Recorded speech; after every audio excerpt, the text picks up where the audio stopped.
미국의 심각한 우려 표명이 이어지는 데 이어 내란죄 피의자 대통령이 외교 관계를 전방위적으로 손상시키고 있습니다.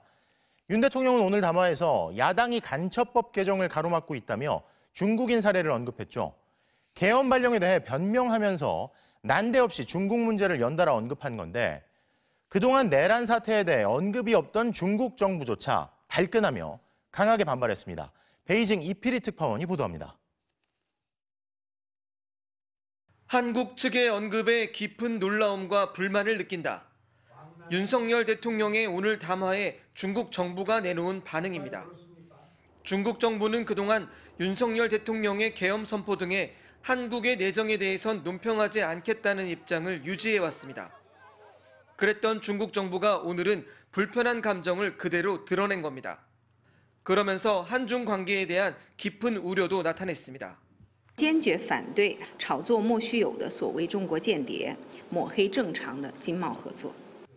중국의 이 같은 반응은 윤석열 대통령이 야당에 가로막힌 간첩법 개정에 대해 발언하면서 중국인 사례를 언급했기 때문입니다.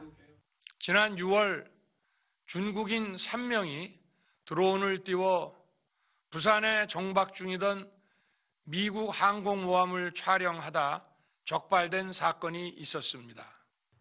윤 대통령은 또 망국적 국헌문란 세력이 이 나라를 지배한다면 중국산 태양광 시설들이 전국의 산림을 파괴할 것이라고 주장하기도 했습니다. 국가의 외교 최고 책임자인 윤 대통령이 외교 상대방을 전혀 고려하지 않은 듯한 직설적인 발언을 쏟아낸 겁니다.